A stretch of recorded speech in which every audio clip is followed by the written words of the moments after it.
You're listening to DraftKings Network.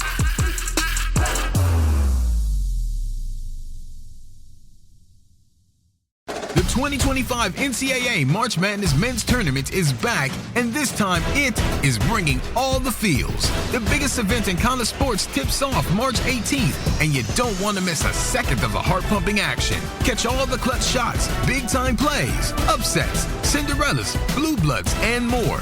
Tune in to the NCAA Men's Division I Basketball Championship March 18th through April 7th on TBS, CBS, TNT, True TV, and Stream on Max. At Sierra, discover great deals on top brand workout gear, like high-quality walking shoes, which might lead to another discovery. 40,000 steps, baby. Who's on top now, Karen? You've taken the office step challenge a step too far. Don't worry, though. Sierra also has yoga gear. It might be a good place to find your zen. Discover top brands at unexpectedly low prices. Sierra, let's get moving. This is the Dan Le Batard Show with the Stugotz podcast. I want to put this on the poll, even though I know the answer to this question here amid our audience, just because we talk so much, too much, about Chris Cody owning a Cesta Cyclones highlight team. But I just want to put on the poll at Le Batard Show the question, do you know what highlight is? At Le Batard Show. And I also want to put on there, is the sports anchor endangered? Yes or no? Jonathan Yaslow, who's in with us today, we'll have a segment on highlight here with Tony and Mike toward the end of this hour. But Jonathan Yaslow's in here today. He's a rising star at ESPN, and he's a rising star at ESPN who's creating ESPN on ESPN Crime, because a coworker is mad at Jonathan Yaslow. I heard about that. And Jonathan Yaslow's placement in a strange place that I wasn't expecting to find him. It is a strange thing. Jonathan Yaslow was under the banner headline, Celebrity Picks. College basketball celebrity picks. I don't understand how you're a celebrity. I didn't understand entirely how Jay Billis would be considered a celebrity at ESPN. These are just expert picks. They're not celebrity picks. And somebody's mad that Jonathan Yaslow gets to make picks and that they don't get to make picks. My name's right up top there. You got Dick Vitale, and it's a picture of him, and it's who he selects, and it's Seth Greenberg, and it's Jay Billis, and it's me. I'm right next to those guys, and there's my pick. Obviously, I picked the Florida Gators. That's my alma mater. But I'm right there. I'm right there on the Tournament Challenge app where you can compete against celebrities like myself. I'm right there. And from what I understand, not everybody is pleased with me being, because apparently my picture, my name is one of the first ones there. Clinton Yates, ESPN Radio. I heard today. He is not pleased that my name is right, that my picture, my name is front and center, and he's not there. He's not happy about it. Hang with him, Clinton. Put it on the poll. Hang with him, Clinton. Yes or no? Roy, I saw a look across your face. I didn't know what it is that the thought was. So if you would like to share it with us, I'm here for it. Yeah, probably not a good idea for me to share that right now. But Okay. Clinton Yates, good guy. I'm going to defend him in most aspects of Did you just life. no comment me? Roy? Yes, I did. I'm with him on You're that. putting me in a bad spot here. No comment. Roy, you were producing the day that he slept, the day that he was supposed to fill in, right? Yes, I was there. Cool. Yeah. I don't know what the look was on your face. I was confused by the look on your face. Clinton Yates is complaining about something. I'm a celebrity picker. That's not my fault. Come on.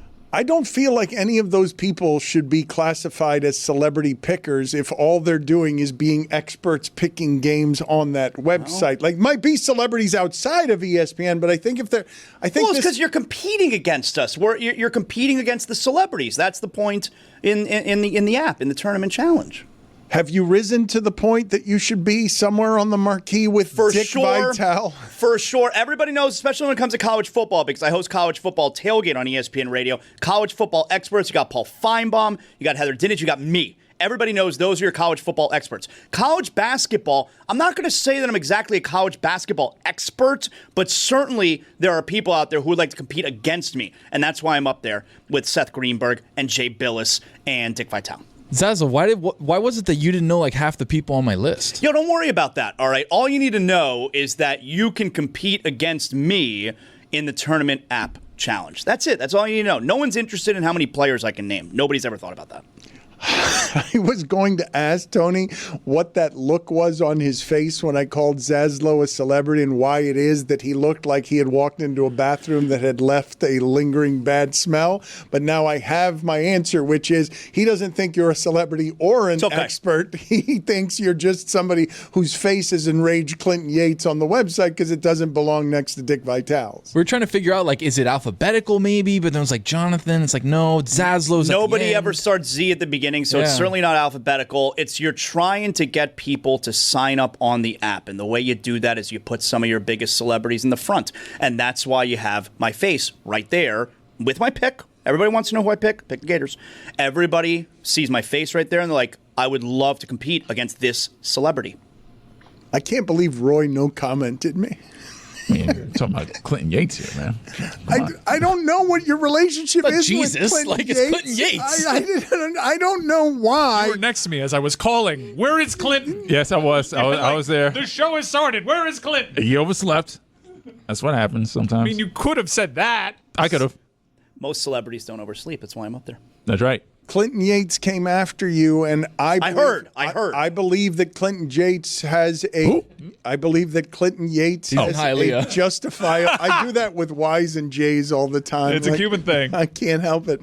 I called him Ya Morant. that was hilarious. I believe Clinton Yates has a reasonable gripe because he's been at ESPN a lot longer than our beloved Jonathan Yaslow.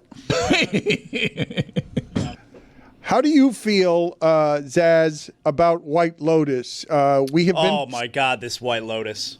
Go on. I'm sorry. No, that's all right. I mean, you take it. Okay, all I'm saying is I've been watching this White Lotus now for 3 seasons, and I'm watching this one. I watch every single week, and I really enjoy the show. Let's not, just brush that under the rug. I like the show, but I sit there and I watch this show every single week, and nothing happens. Nothing happens. Every single week, I sit there waiting for something. Now, something kind of happened this past week. A little incest. Something kind of happened this week, but for the most part, every single week, is there such thing as a little incest? Every single week, I'm waiting for something to happen. And the only thing that ever happens in the show is in the final episode. Nothing happens the entire season. I'm just sitting there with nothing.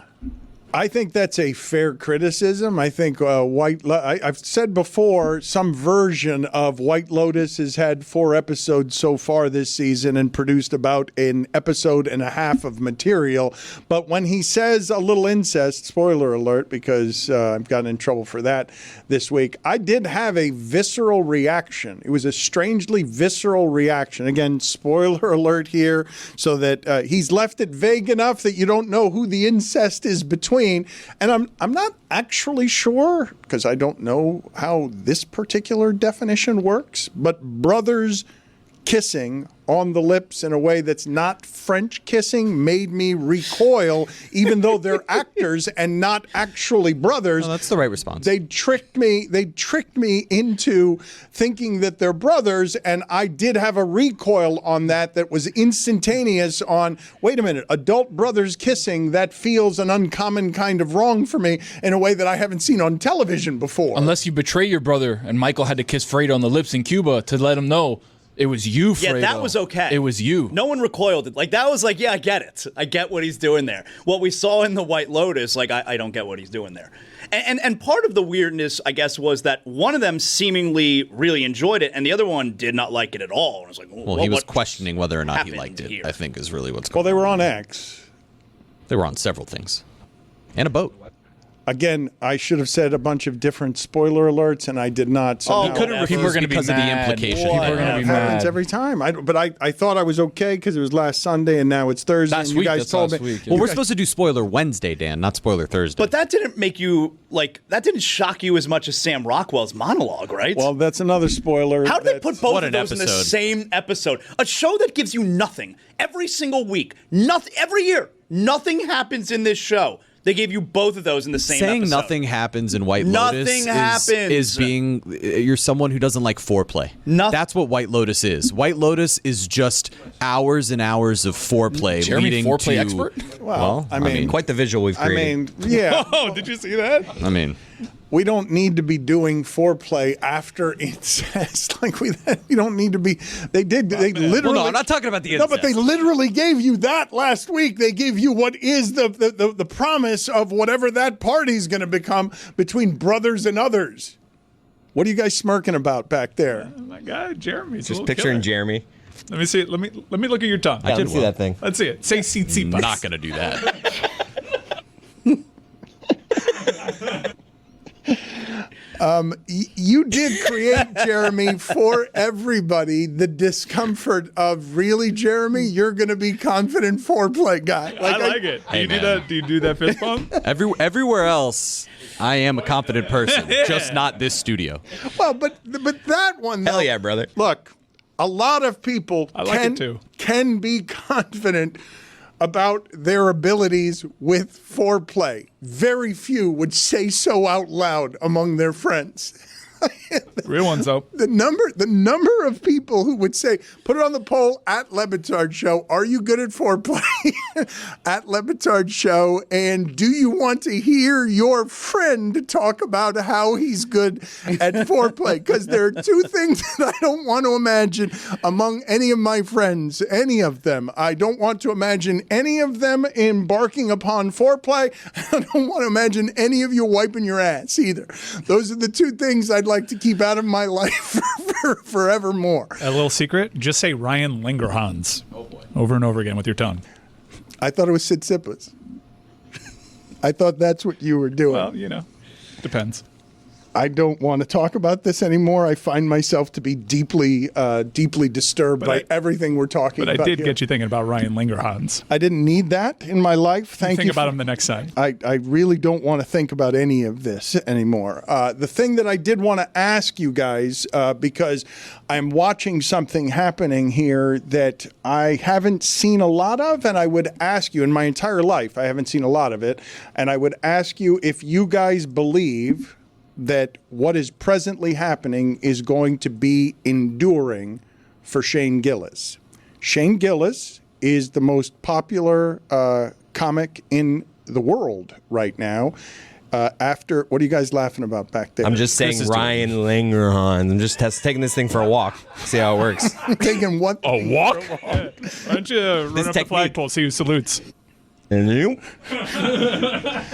Please, I don't want to. I want to imagine. Oh no! What are we doing? Whoa! You got I'm bleeping that. Hey, I'm sorry. Way too far on that one. Audio audience isn't you're gonna doing know. it wrong. If you ain't, you're doing it wrong. Bones, I'll fist you. The thing that I wanted to ask you guys about Shane Gillis is he is presently selling out arenas in less than a day, where he puts the tickets on sale and they sell out right away. And that's not something I've ever seen in my life of any comedian. But whatever it is that you imagine to be the most enduring comedians, because I remember Kevin Hart famously sold out a football stadium and was the first comedian to do that, not just in Philadelphia, but that any of us had seen. And the question I'm asking you guys, is Shane Gillis going to go down with Richard Pryor and all of these all-time greats, as he's done Saturday Night Live twice in the last 11 months, and he is helping Saturday Night Live more than Saturday Night Live is helping him, and he's done it twice in 11 months after being let go by Saturday Night Live without ever appearing on Saturday Night Live. So there aren't a lot of stories like this. I mean, first things first, he's got to get out of the West. Shane Gillis Alexander is the joke he's making there. That's what it was? It's never good when you have to explain it to the co-host, because he's just... Gilgis Alexander might not be a bad one either. You didn't even say get out of the West in what sport? You went in hockey. Yeah, I knew the sport. I didn't get the reference, though. But then when you got it, I like it. You were smiling like I said, Ryan Lingerhans. I like it. Dan, to be honest, though, I think he needs the longevity, right? Like, he's come onto the scene so quickly from the time that he was working in Philly and doing his own thing to now getting to Austin, doing stuff with Rogan, and like really exploding in that scene. He needs the longevity of what a Richard Pryor would do, what an Eddie Murphy would do, what a Dave Chappelle would do, where you have these year in, year out, he's putting out great specials, he's selling out these arenas, but he continues to evolve his act as he matures. That's an excellent point for Richard Pryor as an example, and Kevin Hart, who's shown that he has longevity. There's also Andrew Dice Clay and Dane Cook, guys that were like the biggest acts at the time, but of a time. Dice is back, by the way. Joe Rogan's numbers, as he continues to help an era of comedy that looks different than most before it, his numbers have dropped. He's no longer the number one podcast in America. Midas Touch has almost doubled his numbers recently, and part of the reason for it is a lot of his listeners are really upset about the Elon Musk, Joe Rogan, that class of richness, talking to them about the sacrifices that they need to make on behalf of America. They're upset about Elon Musk. Elon Musk, you guys been watching what's been happening with Tesla and the Tesla stock and how it is. He is just getting obliterated because we were talking earlier about likability. It seems like Elon Musk isn't polling well with anybody because it's almost impossible to be likable when you're that rich, when so many of the people absorbing you have the issues that they have with and around money. They just, I don't know who gets to be the rich person who's hugely likable when who's they're the billionaire who people famous for being rich. Right, and Bill Burr kind of nailed this one on the head. They also don't like being told what to do by a guy that, like, the system kind of worked out for you. Like under Joe Biden, you became the richest man on the planet. Like, what is your problem? As a billionaire, like, how are you so mad with this country? Why do you want to change everything about this country when it kind of worked out? Because it's not just white people. The place that Elon Musk finds himself in at the moment, I'm curious whether he knew what he was in for, whether he could have had any idea. Because anyone can get around and get behind the idea of, yes, please, slash government inefficiency. That seems like a great idea to just slash that. But the intended and unintended consequences of that, when you're doing something like paying $44 billion to be the popular high school kid who has bought Twitter, my guess is that he had not accounted for the backlash on, we don't like you. Like, I thought that was what he was trying to buy. It wasn't just power and influence that he was trying to buy. I thought he was trying to buy. You think also, he thought this was going to make him popular? I thought he didn't think it was going to make him this unpopular. Yeah, because usually politicians that climb aboard the Trump train, it's worked out, won the popular vote, and they do see, at least within their own party, their star ascend. It hasn't been the case for Elon Musk. That could also be because part of the campaign, even though he was adjacent to the campaign, the size and scope of his job, it wasn't really a campaign issue. So there is a bait and switch aspect to all the power that he's getting. But yeah, this is billionaires. It's a type of super villain. It's like a Bond villain type of guy. No one's like, Bond villain is a path to likability. No, he's Lex Luthor, is what it feels like, right? I don't know how it is that you get to likable when what people associate with you is you're the richest person in the world. And he's not anymore, right? Like the amount of, if you can give me some of the numbers on how much money he has cost Tesla recently and himself, it is a bit breathtaking, and I don't even understand how it is that you can lose these sums or make these sums of money, even if you are on the cusp of innovation and the future and a gasless society that runs on electric cars. Elon Musk is still the number one richest person in the world, and that'll only get better because the Commerce Secretary was on Fox yesterday telling everyone to buy Teslas. Which is super legal. But imagine you have somebody who is the richest person in the world, has gone through all these things, and is still the richest person in the world, even though he lost all this money on stock. So how far ahead was he to then tumble to then still be there? Bezos gave away, lost half of his wealth in the divorce, and then quickly made it right back immediately after being divorced because of the separation between the wealthiest people in the world now and the people who don't have money. Yeah, percentages on interest. Like, you can make that back very, very easily. The Tesla thing, though, like, there's a subtext to why he did that thing at the White House, too, is because when he purchased X. He borrowed money to purchase X, and as collateral, he put up shares of Tesla. So if it dips below a certain price, that puts the X thing in jeopardy.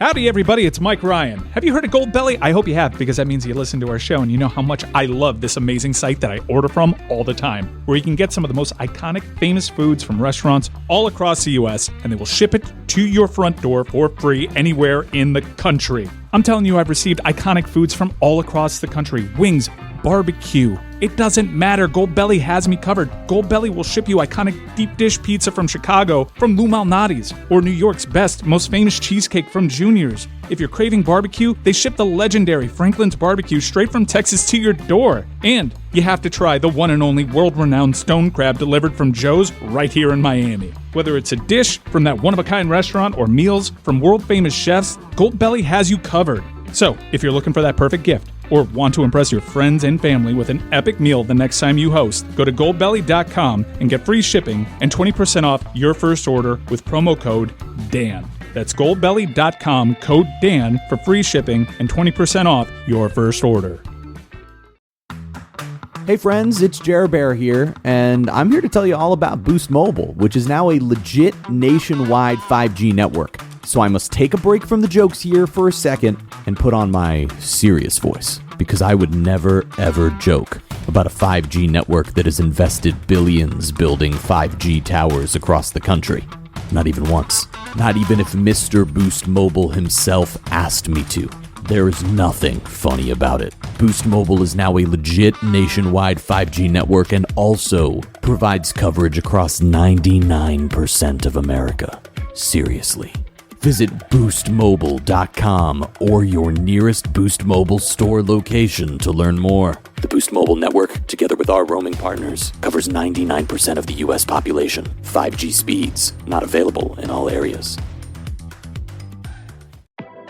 I, for one, am someone that can struggle with technology, even though I've been raised in the age of technology. Do you ever feel overwhelmed trying to manage your web hosting while juggling a million other tasks?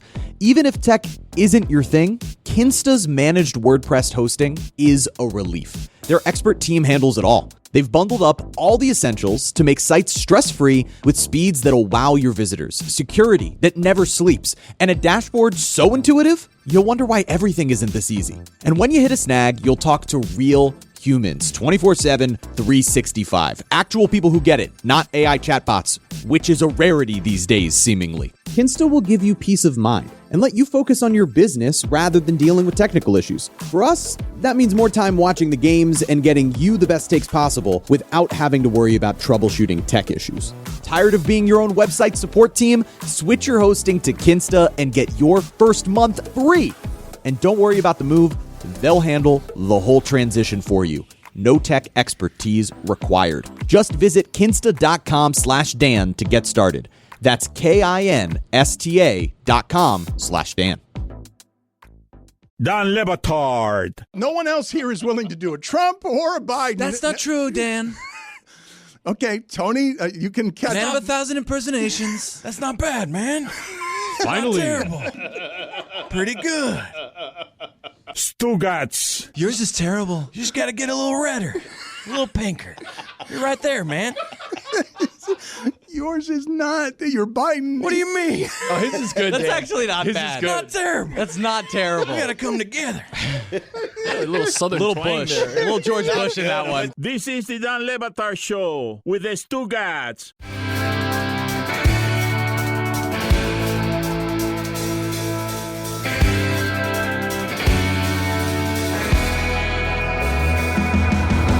Let's go now here to this highlight thing that Mike and Tony did.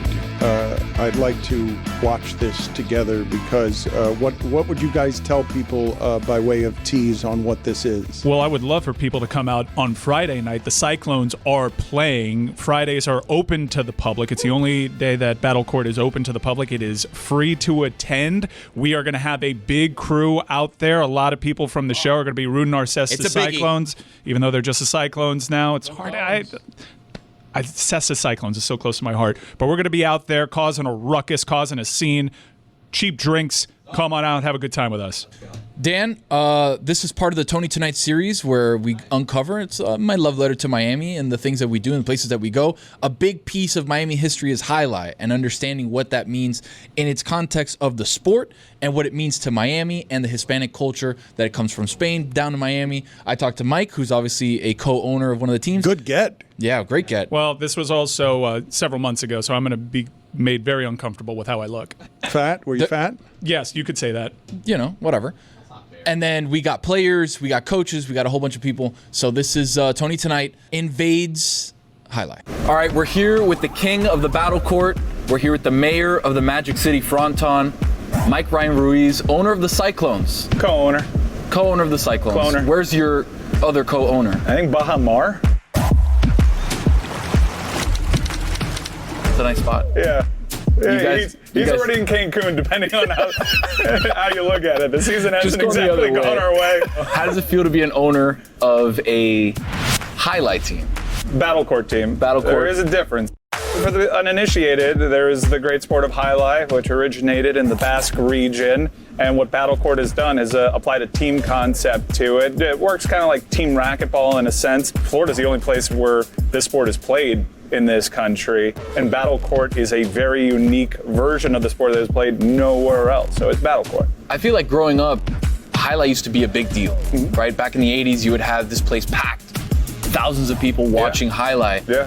The transition from then to now, like what's happened with highlight as a sport? Well, I think the sport is right now at an exciting inflection point, and it's accessible nationwide via YouTube, the Highlight app, watch ESPN and ESPN3. I wasn't quite at the age where it was peaking and it was a place to see and be seen, but I'm of the age where these places started closing down. Dania Highlight is still kind of cooking, keeping the sport alive, but there used to be plenty of other places nearby where you can watch Highlight, and it kind of got sad, and our show has a very proud history of trying to do its best to revive it. Come on, Stugotz!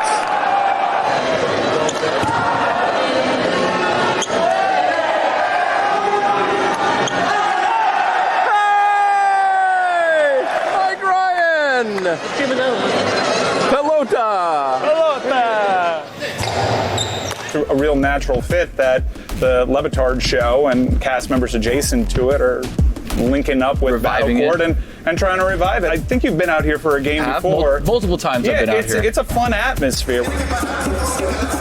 We get people into it. Our side in particular starts chanting and acting all sorts of ridiculous. It's a real fun way to spend a Friday night. And well, all I want is people to give it a chance.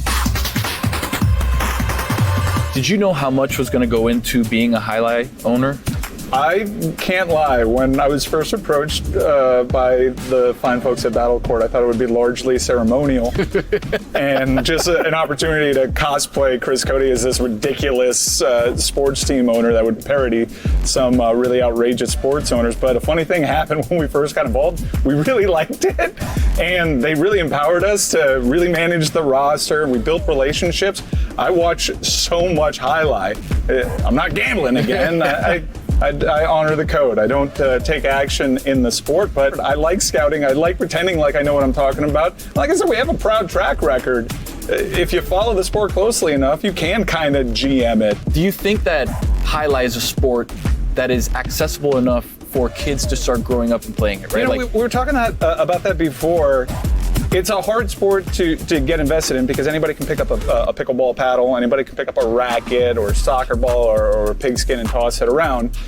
There's not many places down here where you can pick up a Cessa. Number one, they're very hard to find. They're all handmade. And find a wall where you can fire off a pelota at 100 miles per hour without doing some serious damage. It's a very dangerous sport. So I know it's really difficult to play. Have you put on a cesta? I have. Have you thrown the pelota against the wall? Yeah, it's very hard. It feels unnatural. You want to turn your wrist, you want to turn your elbow, you want to do all sorts of things that'll actually injure your arm. I have the ultimate amount of respect for people that do this. Maybe you'll have the opportunity to put a Cessa on your arm. It'll feel very unnatural. I always have to remind myself of that anytime there's like an unforced error and I get frustrated with the player. What they're doing out there is insane. It's like, how about you do it? I would literally die. Not joking. If you put me out there in an intense regulation game of Battle Court, I would die. There's a million decisions that they have to make in a given 3-set match that their life literally depends on. What I like about Battle Court is it almost has the idea of like a live, where you get teams together and you can start rooting for stuff. What's your favorite thing about Battle Court? Well, it's going to sound corny, but in getting to know the sport and getting to know the players and knowing people's backgrounds, this is a passion play. These people are deeply passionate about this sport. There's no other way that they would find themselves here on the one place on the planet that plays this brand of highlights. The least I can do is take the time with you, speak in front of cameras and a forward art platform on the Batard show to really let people to pound the table for something that is really cool and gnarly. Like people shouldn't really be doing this. It's so dangerous and cool to look at, especially when someone's diving after a rebote off this one huge piece of glass. I think 2 players have broken. That's how hard. This is bulletproof glass. 2 players have broken with just a serve, and they dive into this net full speed and find a way to acrobatically not injure themselves. I mean, how can you not love it? Can you explain to me some of the intricacies of the words in highlight? Because there's a lot of great words in highlight. Chula. And it kicks to the inside perfectly to score. Chick-chack. Reyna. Backhand to the outside. That's saved by Julian. Rebote. Line, he passes. Rebote saved by Julian. Something very specific to Battle Court here, the Magic City bounce. Ooh. On the floor. I'm not exactly sure what the Magic City bounce is. Okay. Anytime the ball does something you don't expect, you just say, Magic City bounce. That's classic, yeah. There are a couple players here that have like signature tosses. Yeah. Lopez on the Cyclones has this crazy backhand shot. What a catch by Lopez. Here's the backhand low runner. He's new to the game of Battle Court. He's been playing over in the Basque region on courts that are 3 times the size of this. Wow. So you can imagine on this Battle Court fronton with that bulletproof glass, a player that's known for his backhand shot. It is a gnarly shot. Rebote rifled to the outside and tipped. Beautifully played by Lopez. Do you have a favorite player? Our team captain, Manu. Not Ginobili for those. No, but in terms of stature in the sport, he's better than Manu Ginobili. Wow. He's the best backcourter in the world. And he has been on the Cyclones since Battle Court's inception. There are a lot of great people here in the sport. I've struck up a friendship with Mike Carballo, and I have the ultimate respect for Manu. So those 2 guys, they're lifelong Cyclones, no matter what happens, even if there are other incarnations of the Cyclones. Look at that beautiful jacket. Anybody that's ever won a championship with the Cyclones or plays for the Cyclones this year has this beautiful bomber jacket that cost me way too much money that I'm not telling my wife about. She's not going to see this. Cynthia, do not watch. Mike Ryan Ruiz, thank you. The mayor of the Magic City Fronton, the king of Battle Court himself, the owner, co-owner of the Cyclones. We dropped the Cesta, just the Cyclones. Just thank the you Cyclones. For your time, man. Oh, it's an honor. Mi gente, thank you for watching Tony Tonight. Did not have Mike being more pear-shaped than Manu. Was surprised by that. Got caught off guard. Mike looks good, man. And he looked good then. There was more of him then. There's less of him. Just more to love. Less of him to love these days. The Boston Celtics have just sold for a record amount of money for a North American franchise, topping the Commanders that went for about $6 billion. The Boston Celtics have sold. A good time to sell coming off of a championship. I'm a little surprised that it's more than the most expensive football team. I hope the new owner relocates them. That would be hilarious. Whatever, man. F them. To Seattle or something. See you, boss. Little Rock, Arkansas. Whatever. I hope they lose the team. Did I just hear you mutter or whisper? It was a mutter whisper. F them. Yeah. Anyone want to step to that statement about the Boston Celtics? No, cosign. Anyone? Nope. I'm Same with you. here. Wholeheartedly agree. Thank you. F Boston. Thank you. That's a lot of winning that's being done in Boston, though, with their basketball team where they win the championship and then sell for more than a football team. It's like that, or sell for more than any football team ever. Do they get a banner for that? They should. David, want to come back on and tell us what a bad business investment it is to buy a sports team because you're going to lose money? New guy got ripped off. If they made $6 billion in 3 years. Classic overpay. Speaking of Boston, what do you think of Marchand? I'm excited for Marchand. Really? We got you. I am. I'm excited. I look at you different now. I'm trying to win another Stanley Cup here. All right, you're talking about I'm looking. Why'd you bring this loser aboard?